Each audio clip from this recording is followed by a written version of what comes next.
So their drop spot is located on the right side of the map next to Dirty Docks, and the one thing I love about this drop spot is the fact that you have IO chests, and on top of that you have 30 normal chests, plus they are completely uncontested. Another great benefit of landing here is the fact you have so much mobility, and the best mobility is the fact that you can use the purple turbines to go anywhere on the map that you choose. And before I go on to talk about mid game, I just want to make sure that everybody watching this video hits that like button, because it did take me 15 hours to edit this video.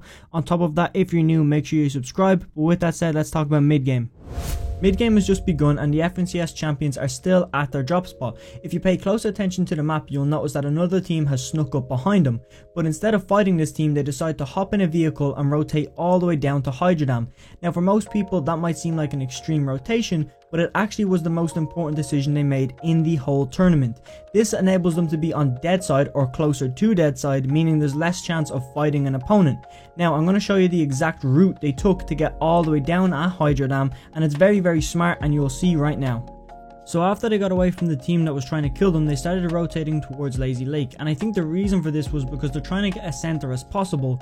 But you have to remember, they're in a lobby full of top tier pros and they're all going to avoid Lazy Lake because they know it's a stacked POI, they know there's going to be people there. But these actually do the opposite and go straight through Lazy Lake, straight through the dead center of it, cut across the gas station, and then they decide to go down the waterfall. And the reason why they went down here is because now they want to start focusing on getting towards the dead side of the map. Being on the dead side of the map means you're going to run into a lot less players, and that's basically what happens for the rest of this tournament. You can see they're rotating all the way down to Misty, and what they're going to do right now is take a right turn and go up towards the mountains. And the reason why they're doing this is because, again, it's being on dead side, it's avoiding all of the possible people that you could come across when rotating, and there just happens to be less people on the edge of the map. So you can see this is their destination right here at Hydro Dam. For people who don't understand why this was a good rotation, I'm just going to explain it very quickly. You can see on screen that Second Zone has just pulled, but they made the decision to rotate down to Hydro Dam before Second Zone. So basically this was a judgment call that actually worked out, and they got zone because of it. And not only did they just get zone, but they have such a good position in zone. If you look in the bottom left of the map right now, there is literally nobody down there, and if they wanted to, they could rotate over that side of the map and literally get into 0 fights. But because it's FNCS and there's going to be Storm Surge, they decide to actually wander up to the right side. And if you pay attention to the right side of the map, you can see that's where everybody's going to rotate in from. Basically this means because they rotated early, they have a solid position in zone where they can box up. And if you take a look again at the right side of the map, half of the lobby still hasn't rotated into zone. So this gives Teak and his team the whole opportunity to beam the whole lobby when they're rotating in. Basically means they can get free Storm Surge tags, and that way they don't have to worry about it for the rest of the game. And this again comes in clutch, and it's great decision making by their IGL. So moving on to third zone, this is a screenshot, and we're in a very terrible scenario right now. Teak and his team are currently right here in this location, but if you take a look on the left side of him and the right side of him, he's currently surrounded by other teams, and half of the lobby's on the left and half of the lobby's on the right. This is terrible for rotations because he's probably going to have to rotate towards the left or towards the right, and he's currently smack bang dead center, ultimate low, and he's got an opponent connected to his builds. Here's an overhead image of the screenshot I just showed you. We can see Teak and his teammates are still fighting that other team, but if you pay attention to the right side of the map, you're going to notice that half the lobby still has to rotate in. But if you look at what rotate most of those players are going to make, you're going to find that the shortest distance puts them right beside Teak and his teammates. This is terrible for them because it means they're gone from being on the most uncontested side of the map to the most stacked side of the map, meaning there's more chance of them dying because they're around more players. Like I mentioned earlier, it's good to have 1 or 2 teams around you if you need to get surge tags, but being around the whole lobby is pretty terrible. So they're going to have to rotate, or they're not going to have to peek at all because they will get beamed, and that will change the whole outcome of this game. And that's what we're going to see as we go on to the next zone. So for fourth zone, these guys actually did not get the pull and they had to rotate halfway across the map.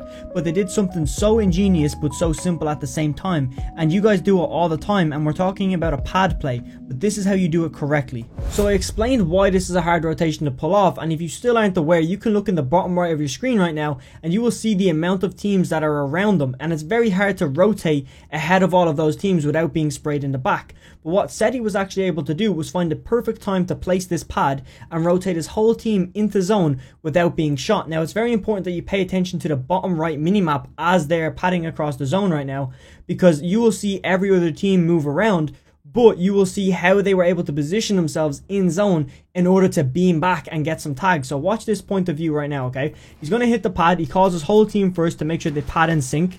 Then they hit the pad. Now look at the teams all around them, okay? So specifically the teams on the right side of zone aren't even rotating yet.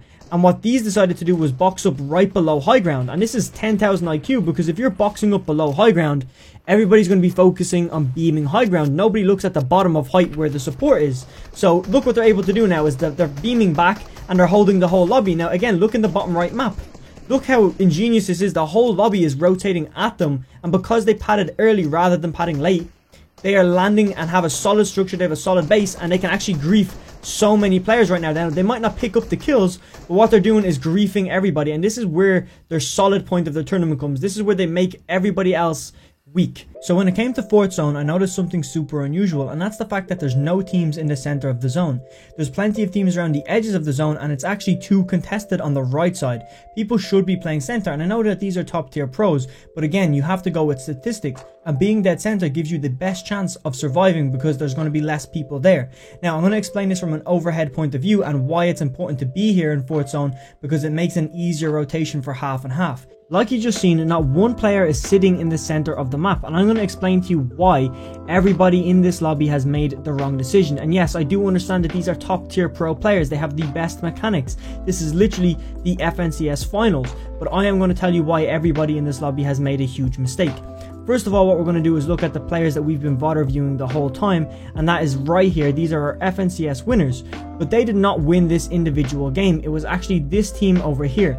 Now, the one thing that this team has that this team doesn't have is the fact that there is nobody around them. This team actually has the most space in the whole lobby compared to everybody else. When you look at our FNCS winners, the players that's around them is stacked up on top of each other, including over here where they are, is stacked up on top of each other, which meaning they're going to be in more fights. Now, my theory on playing dead center has not failed me yet, and this is what I've been telling everybody who I'm coaching to do. And the reason why you do this is because it's probability. You go off statistics, not the chance that they could get zone right here. Now, let me just show you what happens, okay? If you played center zone, so let me just pull out my little red marker real quick. I'll try and explain this because I have explained it multiple times before and I don't want to keep going on about it. But let's just say if I was to put a black line through this, just to split it, make it symmetrical, that means that there is one potential pull up here, another potential pull up here, another pull down here, and another pull down here. They are the four main areas in which half and half can pull. And the thing is, if it pulls here, fresh, half of the lobby are already in zone, and it's just the other half of the lobby that have to rotate. And for this team up here, okay, even though that they did play away from everybody, if half and half was to pull down here near fourth zone, okay, that means that they have to rotate all the way across the map, and vice versa if it was to pull over here and this team had to rotate all the way over. So this is not the best case scenario, you know, this is actually the worst case scenario. But by playing center, you minimize this altogether. You do not have to rotate anywhere, because if you're playing center, you are literally the same distance no matter what pull. So I'm going to say that again. If you're playing center, doesn't matter where half and half pulls, you literally have the same distance. This is because a circle is literally symmetrical. So as long as you're dead center, no matter what direction you go in, it will always be the same distance. So from here to here will be the same distance as from here to here. And it will be the same distance as from here to here, or from here to here. So no matter where zone pulls, it's the same exact distance that you have to run. And this means you can calculate how much materials it's going to cost. This can mean that you know when to avoid teams, you know where to rotate. It's much more efficient than being on the edge of zone over here and having to rotate all the way over here. Now in this case scenario, what actually happens is their team has to rotate all the way over here. And that's very hard to do when you have all of these people sitting here, literally holding this whole group of people and this whole group of people. So we're going to see how this plays out. But half and half, just so you know, if I was to click the next frame, you will see where it spawns. So like I said, half and half did just pull, and if you were to play center, this is the run that you have to do right now. It's literally a 250 meter run, and if you wanted to get on this far side, it is an exact 450 meter run. That's because I know this rotation method. This is because it's calculated. It's the same distance every time. And that is actually where you want to be in half and halves, is somewhere over here on this dead side or down here. You don't really want to be on this side, because here is going to be the most congested side, because people are only going to move 2 centimeters and sit here. Same way here, these boys are just going to sit here. Whereas if you can pad or somehow manage to get on the far side, you're going to have a much better chance of getting good placement in the next zone. So we're here in the moving zones, and we're going to be watching the rest of the game through Kami's POV. The reason why I've chosen to watch it through his POV is simply because he makes the most amount of important decisions, and the first of those decisions is actually to be where they are now on ultimate low ground. Most people would try and go for high ground, but in FNCS everybody's looking at high. Everybody wants to take high, everybody wants to grief height, so by being on ultimate low ground, nobody really cares about you, especially the fact if height tries to beam down, there's going to be a layer above you to protect you. So you can see that they swapped to some wood right now. Now you could say that this is because they have no mats, and in this case Kami doesn't have any hard mats, but the rest of his team do, because I checked before doing this VOD review. So they've decided to build out of wood, because why risk their hard mats when they're not getting beamed? You will see after they get a pick that they don't mind wasting their hard mats because they're in abundance right now. You can see we do get a replay bug, but they clean out both of those players, and Kami goes to get one more kill. I'm not sure if he does, we'll see right now. He gets the beams, and then he actually does get the knock. So they throw him a bit into zone, get the refresh, they get all the mats, and he takes the fish. You can see that they actually kind of got a bit tunnel visioned, because now they're at the back of zone, and it's always important to be at the front of the zone. But you can see with their elite level tarps that they get there no problem. And you'll actually see they come into a fight with another team in a few seconds, and it's because that other team was on peppers and they were rotating even further behind them. You can see with the peppers he phased into the box, but the way they're playing, like with the charged shotgun as well, it enables him to do a lot of damage because his teammates do the editing. And this is where things go a bit sideways. The rest of Kami's team die. Kami actually chills back in Storm and pops all of those cabbages, and he swaps to take fish, and he realizes there's about 4 fish there.